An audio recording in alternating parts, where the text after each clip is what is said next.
For day 7, basically we're playing this card game called Camel Cards. And the idea is that we are given some different criteria for point values or ranking the values of the hands that we get. And so essentially each hand is given by a line of or a string of characters. And then for each hand, we're also given a bid value. And then this bid value is going to determine our answer. And the way that it's going to do that is we're going to rank these hands by some criteria, which is described up here, which I'll go over in a sec. And then after they're ranked, we're going to multiply each of their respective bid values by essentially their index starting at 1, from lowest to highest. And then of course the highest ranked hand, its bid will have the highest multiplier, right? So here it kind of walks you through an example, but first, before we do that, let's talk about what the criteria are. So every hand is of exactly one type, and from strongest to weakest, so the strongest hand is a 5 of a kind, and then a 4 of a kind, and then a full house, 3 of a kind, 2 pair, 1 pair, high card, right? And so you can tell that probably the best way to implement this already is going to be just a series of Boolean functions which return, again, Boolean values that tell us whether or not a hand meets one of these criteria, right? And then based on that result, we want to rank these hands. So here it says this first hand is the only one pair. So that means, it has the 3 and then the other 3. And so all hands are stronger than this type. So this gets rank 1. Notice that the ranking system is a little bit backward to how we might think about ranking intuitively. Normally we rank the best thing first, but in this case, we want to assign the lowest rank to the lowest item because the rank represents the multiplier, if that makes sense. Okay, and hopefully you can see how the rest of this works. So the way that I implemented this, and the way that I think is most effective to do, is essentially to create the equivalent of a lambda sorting key that you would have in Python in C++. And the way that we're going to do that is by creating a custom struct. So first, of course, before we do anything, we have to run the new day script.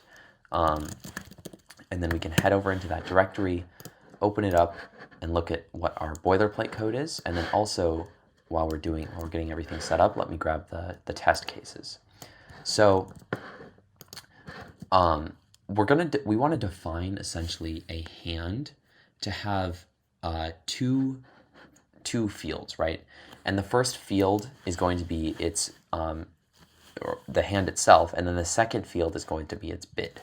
And so what we're going to do is we're going to just start by initializing this struct in the way that we want it. And so again, we'll have the vector of characters, which will be our hand. The reason I'm using a vector rather than a string is because that way we can reassign values if needed. So one thing that we'll see is useful is notice how we have characters like a T and a K that represent card values. We want to actually replace these with their correct their correct corresponding character, which I'll get to that in a moment. But for now, just accept that a vector is the best structure here to store the hand.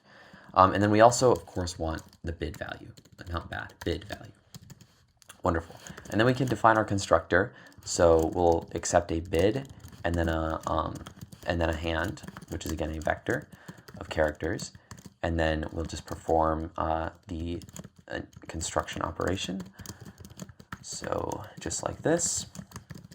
And then we should be good there. And then we're also going,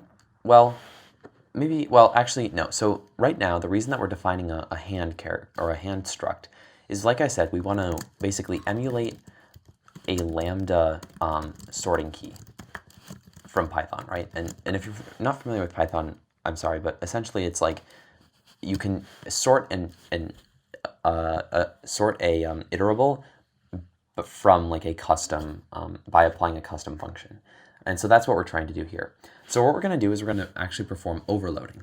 So we're going to overload the less than operator because we want to sort in ascending order. And we're going to accept for our sorting function some other hand, right? And what we're going to do, the way we're going to implement this, is we're going to basically rank. So let's define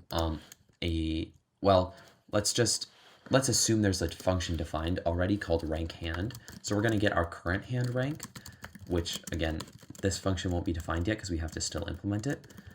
And then we also are going to get the other hand rank, right? Or the rank of the other hand that we're accepting. And then other hand. Wonderful. Okay. And then essentially we can say hand, or like return hand rank less than other hand rank, right? Now, as we kind of go through this problem, we're going to see that this function actually has to change quite a bit, because one of the things that the problem notes is that if two hands are of the same type, then you want to rank them based on their like lexicographical sorting. And a lexicographical ranking basically means, like, here it gives you an example. 33332 is stronger because its first card is stronger. So you go index by index and you compare until the strings are not equal. And at the first index where they're not equal, you look at the ordinance of the two characters in the strings, and if the ordinance of the first string is less than, then the entire string is defined to be less than. That's what a lexicographical sorting is for a string, or comparator, I should say. And so we'll implement that here in a moment. But for now, let's just kind of get all of our input the way that we want it. And so what we're going to do is we will define a vector of hands, right, to store every hand. And we're just going to call this hands. And then we're going to iterate, of course, as we always do, through the input. Input.size, and then I++. And then, actually, so now we want a vector of characters, which will be our current hand. And then I'm going to actually change this to a double just in case. I don't think it should matter too much, but just in case the input is big. And then we'll say this is equal to 0. Double bid is equal to 0. Great. And then I'm just going to define a Boolean to tell us like which side of the string we're on. So hit space, this just means like, have we hit this center space yet? You can call this anything you want. There's probably ways to parse the input without this, just I found it useful. And then we're going to iterate character by character through the current line. Dot size, j++. And we'll define our current character as the character at index, or at line I at index j. And then if the current character is a space, need the double equals there. If the current character is a space, we basically want to set hit space equal to true, because there's only one space per line, and then we can continue.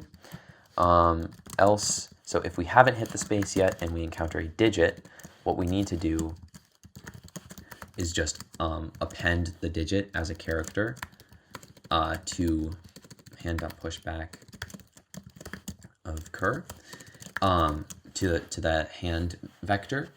But if we encounter something that is not a digit, so like an alphabetical character, we need to perform some conversion, which this is what I was talking about with the ordinance.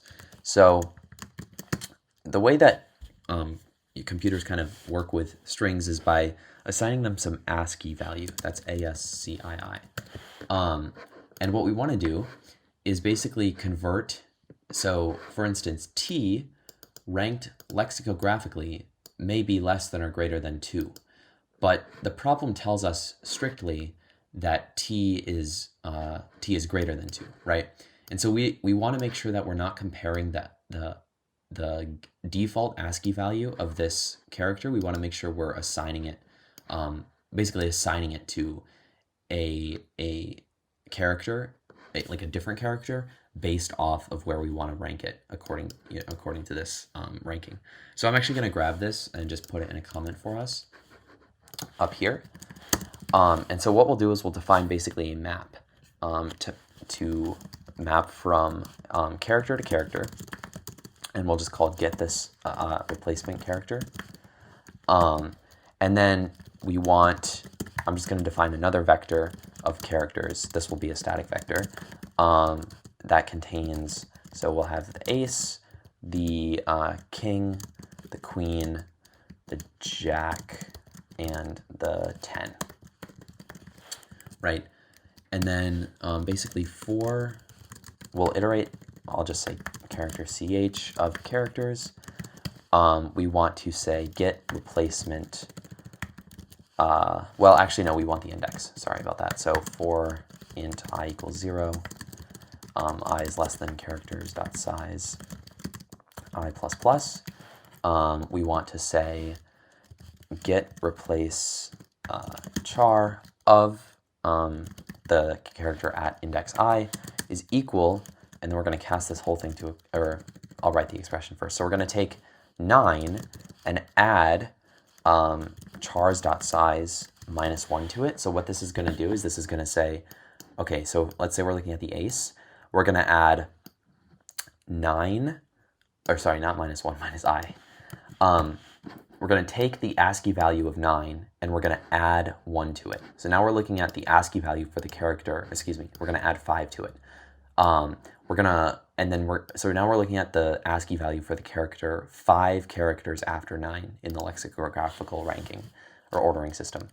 And we want to cast that ASCII value back to a character. So now we've gotten the character that is 5 steps lexicographically after the character 9, right? And the reason we want to do that is because you can see here the ace is 5 steps higher than the 9 in our ranking system.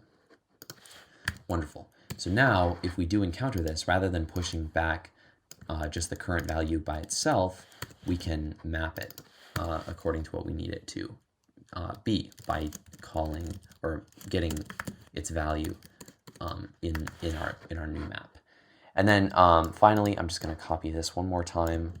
So if we are on the right-hand side and we encounter a digit, then we want to modify bid by saying bid is equal to bid times 10 plus cur minus the ASCII value of 0.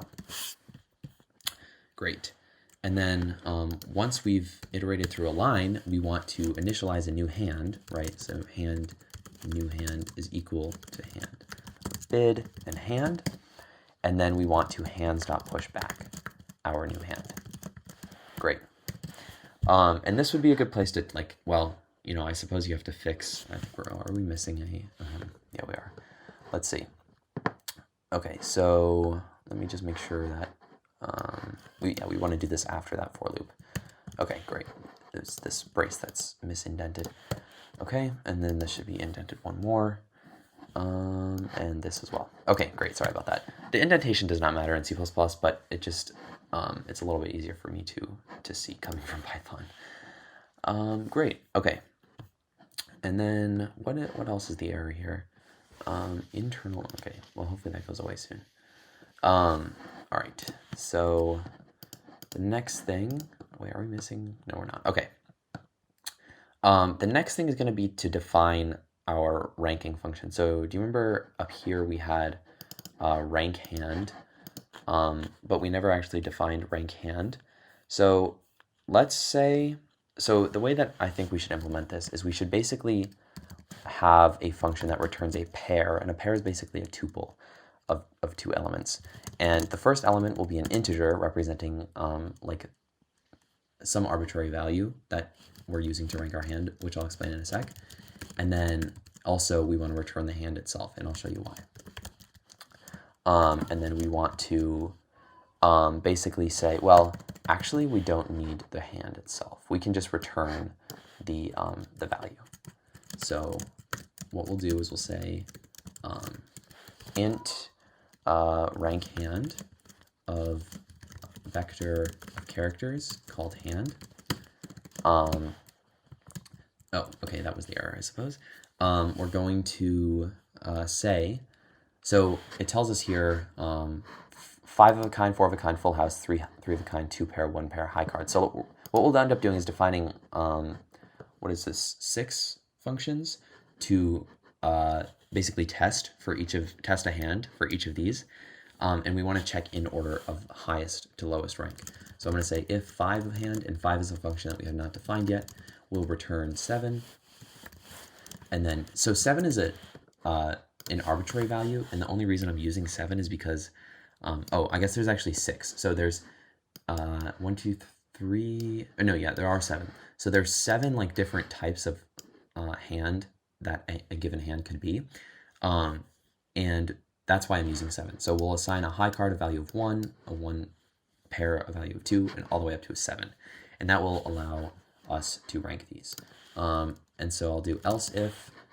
You technically don't need the else because you return, but it just makes it a little bit clearer. And then in this case, we would check for a 4, and then I'll just paste this a few more times and make those edits. So I think that should be good. Maybe I did it 1 too many. 4, 5. Okay, let me get rid of this. And then the next highest is a full house. The fourth highest is a 3 of a kind, and then we have 2 pairs, 1 pair, and a high card. Great. Okay, and then lastly, because we'll get a warning if we don't do this, we'll just do else return 0. But you should never have an else case because a hand is always exactly 1 type. Wonderful. Okay, now we're going to write all these functions. And this is the most annoying part of the problem, but it is, I would say, good practice. So all of them are going to return a Boolean, and we're going to say 5. So 5 is just going to check if there's 5 of a hand, and all of them will accept a vector of characters called h, or you can call it whatever you want. I call it h. And c in this case represents the index of a character with an h. And then we're going to say if, so the condition, so because the hands are all of length 5, if something is 5 of a kind, that means the first element will always be like, every element will be the same element, or the same character as the first element. So basically we can check if a given character is not equal to the first element, we'll return false. Otherwise, we'll return true. Great. For the rest of them, though, it's slightly more tedious. So we'll say bool 4, again, of vector of characters hand. We will say, we'll define a map of frequencies. So basically how many times a given character occurs in the string. And then we'll iterate over, or excuse me, not in the string, in the vector of characters. We'll iterate over the vector and say, so if frequencies contains, or I guess doesn't, in this case, does not contain a given character, then we want to initialize a new entry for that character by doing, by setting it equal to 1, and then otherwise we will increment the current frequency by 1. Great. And then so the condition is that if frequencies of a given character is equal to 4, then we can just stop iterating and return true. And we also have to check this one more time at the end because we might, like, well, actually, I don't know if you need this here, but I hadn't in my solution, so I'm just going to add it again. But looking at it now, I actually don't think you need this, line 49, but I'm just going to write it anyways, just to be safe. And then, so a full house is kind of similar in the sense that you do still have to create a frequency map. So I'm just going to grab the whole function, full house. I might as well grab the last 2 lines as well, just so I don't mess another curly brace. And then basically what we're going to do is, so rather than checking if the frequency of a given character is 4, we'll first check, so in order for there to be a full house, there can only be 2 like distinct characters. So if the size of the frequency map does not equal 2, we can return false. And then otherwise we'll initialize, we just need to check that basically there is a character that occurs 2 times and the other character occurs 3 times, right? So I hope this makes sense. There might be a faster way to do this, but this worked just fine for me. So we'll define an iterator to iterate through the map. And iterators work a little bit differently in maps. I would recommend checking out maybe like a video about this if you're not familiar with it. But once you write it like once or twice, it becomes pretty straightforward. So we'll say if the second value, which is like so in Python you do like key value, right? Or like key maps to value. Basically in C++, when you're iterating through a map, iterator first, this equals the key, oh, I don't know why it's autocorrecting, that's annoying. And then iterator second equals the value. So hopefully that makes sense. I'll get rid of this so it doesn't mess up the test input. And then so if second equals 2, then we have encountered a character with frequency 2. Otherwise, if it equals 3, this should be else if. We'll set is 3, and then we just want to return the evaluation, or the expression is 2 and is 3, because that's the definition of a full house. For 3 of a kind, we can grab the 4 of a kind and basically just change the numbers, which is nice. For 2 pairs, it's slightly more annoying, so I'll copy this again. We still need a frequency map. And then we'll iterate once again through the map. So I'll grab this. And then let's see. So we'll have a pair count equals 0. And then if rather than doing the Boolean thing that we did for the full house, we'll just increment the pair count if we encounter something that has that occurs twice. Then we return pair count equal to 2, because we want 2 pairs. And then for 1 pair, we can do this and just check that the pair count is equal to 1. 1 pair, let's see, okay. Pair count equals 1. And then, let's see, a high card. So I guess technically you could just make the else case the high card in this rank hand function, but I mean, it doesn't hurt to just write it out because we've already written 5 functions. Why not write a 6th? And in this case, we are basically going to do what we did with all the other cases where we made a frequency map and just make sure that there exists no character that occurs whose frequency is not 1. We'll return false here.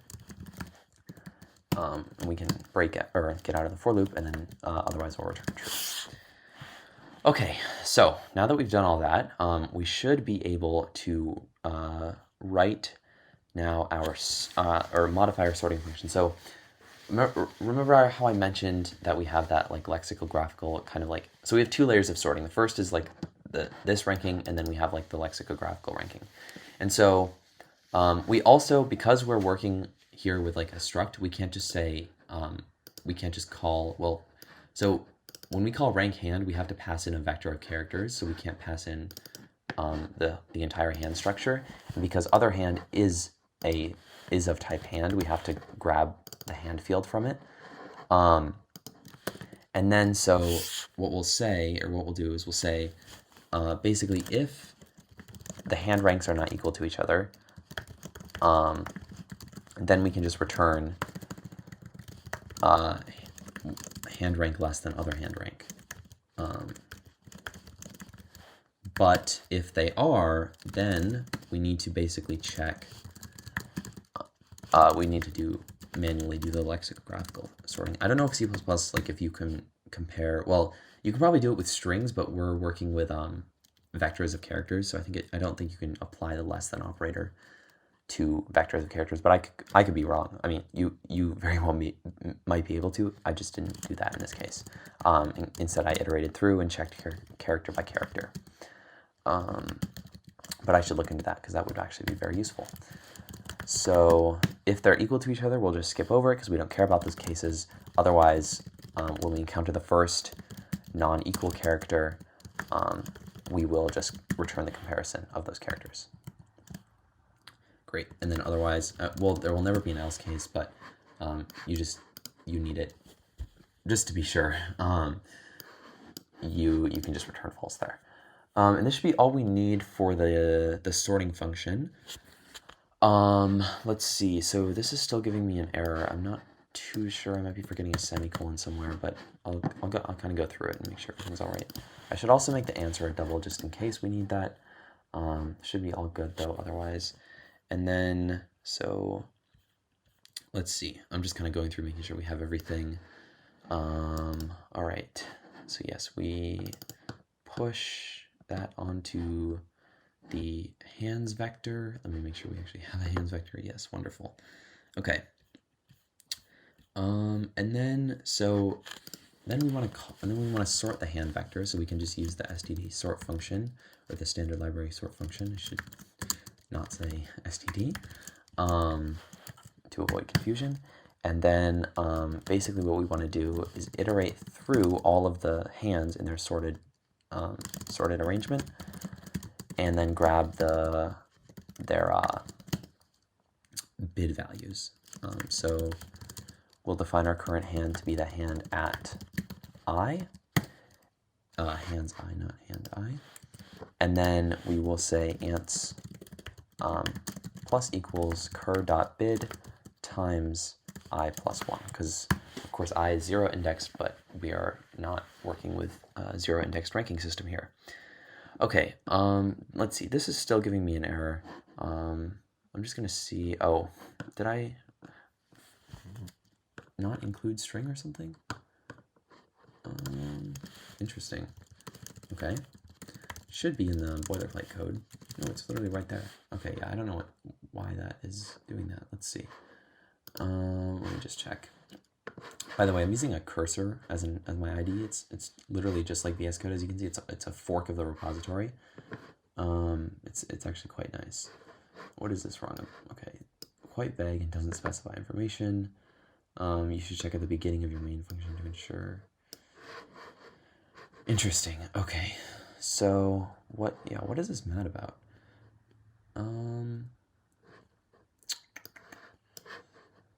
This is so strange. Okay, let me check on this and I'll be right back. Okay, I can't believe that took me that long to figure out. It was the stupidest mistake ever. Just check your helper functions here.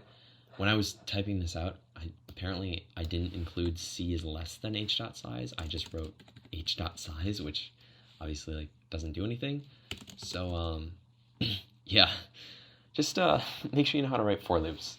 But anyways, if we go ahead and compile this, part1.cpp, and then // part1 on the test input, we get 6,440, which is correct. And then for the real input, or at least for my real input, 252.052.080, 252.052.080. Wonderful. Okay, part 2, pretty straightforward. So basically now we have jokers, or rather than representing like a J, rather than J representing a jack, the J now represents a joker. So by default they are the weakest card, but you can basically like insert them to help you build the best hand. And the way that we're going to do that is basically by figuring out which card occurs the most amount of times, and then assuming that that card is not a joker, we will just replace all instances, or we'll like insert a joker where we can, right? Or I mean, turn all jokers into that card, I should say, if that makes sense. And so what we're going to do is basically modify our struct called hand. Well, first of all, we need to copy all this into part 2. And because so much of the code is shared, I'm not going to bother rewriting it. I'm just going to copy the entire file and then modify what I need to. So here, in addition to having a regular hand, we also want to store what's called, or what I'm calling, the jokerized hand. And the jokerized hand is just the hand after we insert jokers, or like basically replace jokers with the best card that we can. And so I'll just add the constructor here, and then of course we need to accept it as a input as well. This should be jokerized. Great. And then we're going to define a function called jokerize, which we will just call, I'll show you what we call it, but this will just do all the heavy lifting. So it'll accept a vector of characters and spit out another vector of characters that's optimized using the joker strategy. And we are going to call that, so when we construct our new hand, we're just going to call jokerize on our hand, and then add that into our hand. And then what we'll do is, rather than ranking each hand by the raw input, we will jokerize the hand and then rank it based off of that. So I'll call rank hand unjokerized, and then other hand jokerized as well. Notice though, we don't want to change the lexicographical ranking system. We still want to keep that as is, because we don't want to.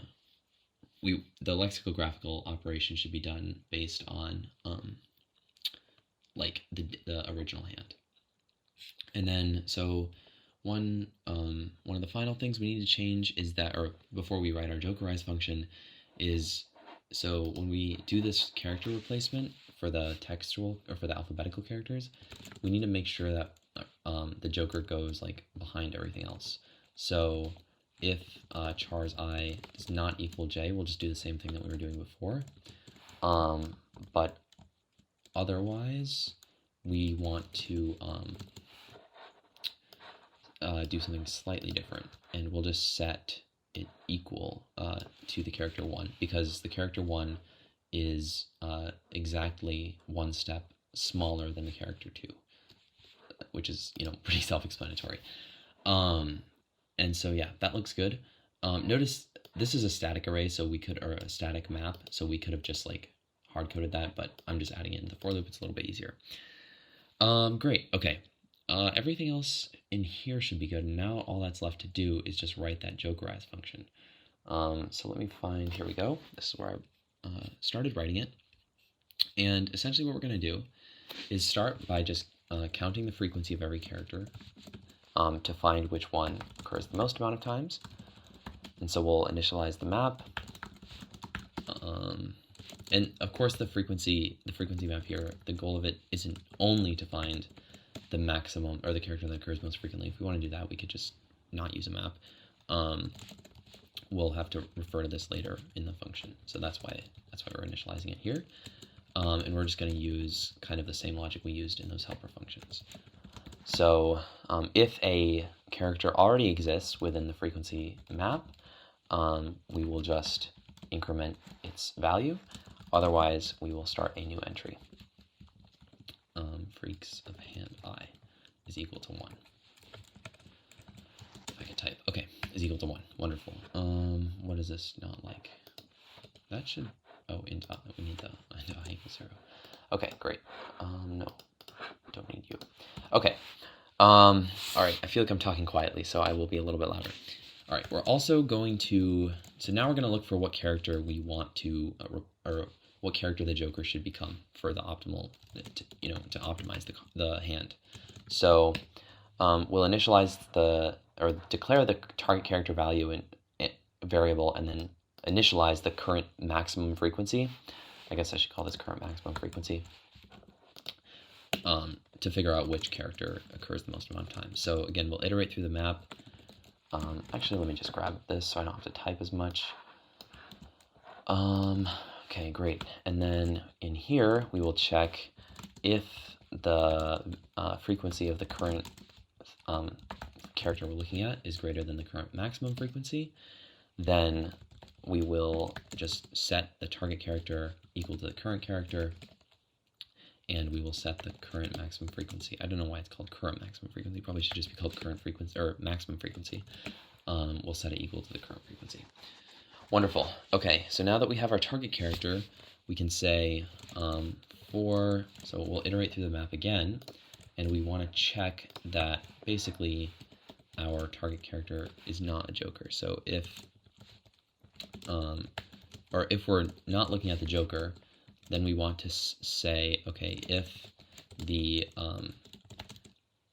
frequency of the current character is greater than the frequency of the target character, or is greater than the frequency of the target character, or the target character is equal to a joker. And remember, 1 in this case is a joker because we replaced all the j's with 1s. Then we will set target character equal to our current character. And then finally we can go and do the replacement. So if frequencies.find1 is not equal to frequencies.end, so that means if we have jokers and the target character is not a joker, because obviously it would do no good to replace jokers with jokers, we'll set int I equal to 0, I is less than hand.size, And this is why, if you remember, like I said earlier, I used a vector to store the characters. It's because I want to be able to modify the values in the vector. And I think strings in C++ are immutable. Well, at least they are in Python. I don't know if they are in C++. Probably should figure that out, though. And what we'll do is we'll say if hand I is equal to the target character, then we will replace hand I with a joker. Great. And then we will return hand. Okay, and I believe this should be everything we need. However, it looks like there is an error somewhere. So let's find out what it is upset about. Actually, I'm just going to compile and hope it tells me. Okay, oh, of course, we can't just do that. We have to say, okay, wait, let me just Control F this, target. Okay, here we go. If the target character is equal to the iterator, or to the first value of the iterator. There we go, okay. So if we compile this, /p2 test, we get 5,905, which is correct. And then, all right, let's hope that the real input gives us the correct answer. 252,898,370, that looks good. Okay, longer video today. Thanks for watching through if you made it to the end. Hopefully the audio is a little better. But yeah, I'll be back tomorrow for day 8.